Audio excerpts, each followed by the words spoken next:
सत साहिब सब्सक्राइब करें प्रशांत दास चैनल को और साथ में दबाएं घंटी, जिससे जो भी वीडियो इस चैनल पर अपलोड हो वो आप सबसे पहले देख सकें। सत साहिब। हमने जन्म मृत्यु के रोग को समाप्त करवाना है,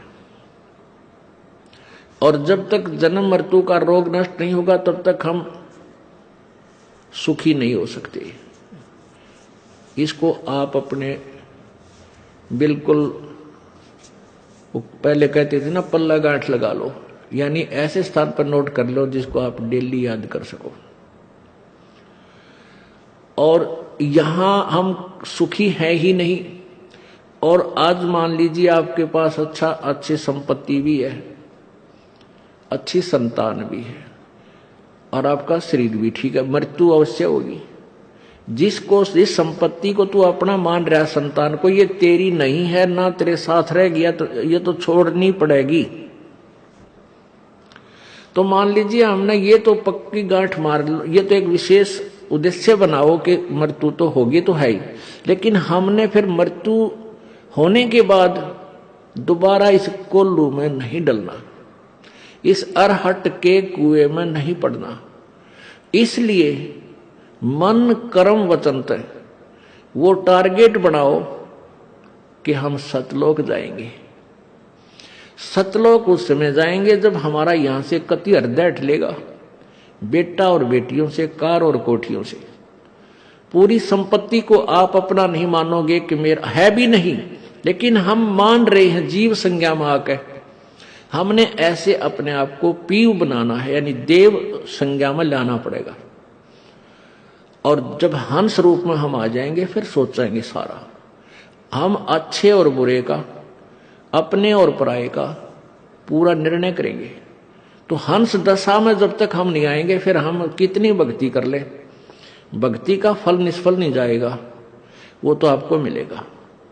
क्योंकि फिर वो मिला कहाँ, स्वर्ग में चले गए, महास्वर्ग चले गए, फिर गधे बन गए। तो इस बीमारी से दपार हमने कटवाना है। इस रोग का तो हमने निवारण करवाना ही है कि जन्म मृत्यु फिर ना हो। तो उसके लिए जब आप यहां से चलोगे, शरीर त्यागने लगोगे, तो शरीर त्यागने लगोगे तब आपको अंत समय में भगवान की ये भक्ति याद रहनी चाहिए। और भक्ति के साथ, सिमरन के साथ साथ टारगेट ये वो दृढ़ रहना चाहिए। उसमें कोई बेटे और पोते में, संतान और संपत्ति में, सपने में भी आस नहीं रहे तुम्हारी। आपके साथ कई बार बनेगी, एक दो बार, जो भगवान आपको तैयारी करवाएगा वहां चलने की, या तो स्वप्न में होगा या वैसे झटका आपको हल्का सा कोई देगा भगवान। तो आपकी पहचान, जब उसमें आपकी पहचान होगी कि आप विचलित होते हो या इसको याद रखते हो। कोई दुर्घटना आती है हल्की सी, उसमें एक तने को हायरी मां मर गया, एक अपना सुमरण करे, ये बंदी छोड़, फिर सांस के सिमरण पा जा। या स्वप्न में कोई बात ऐसी घटना घट जाती है, जैसे इसे बूढ़े बूढ़ी शकल के दिखने लग जा, तो उसमें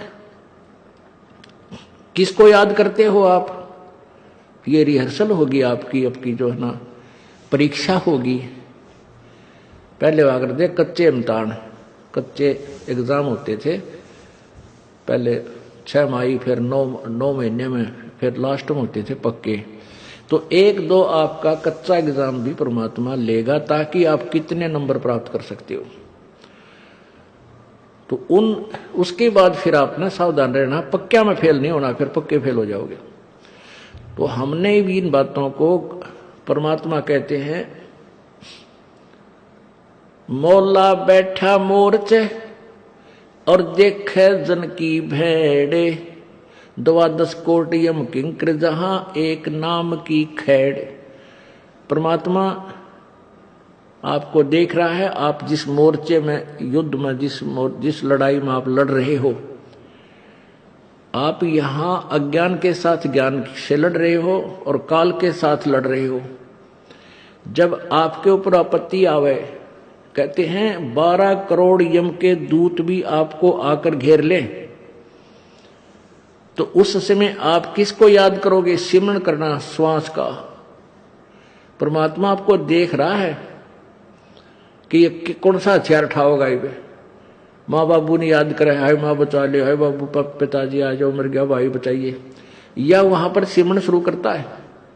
कहते हैं 12 करोड़ यम किंकर जहां, वहां एक नाम की खैड़, एक श्वास का सिमरण कर देने का उनका ऐसी टक्कर, खैड़ माने टक्कर, जैसे टक्कर मार दी तगड़े व्यक्ति ने, बोध आदमी दूर जाकर पड़ा है पशु, तो ऐसे कहते एक नाम के श्वास के सिमरण की जो टक्कर होगी, जो चोट होगी, वह उन 12 करोड़ में फालतू रहेगी। तो हमने ऐसे ही अपने जीवन को सफल बनाना है। तो परमात्मा कहते हैं ये बातें कहन सुन की ना भाई कर पाड़ने की।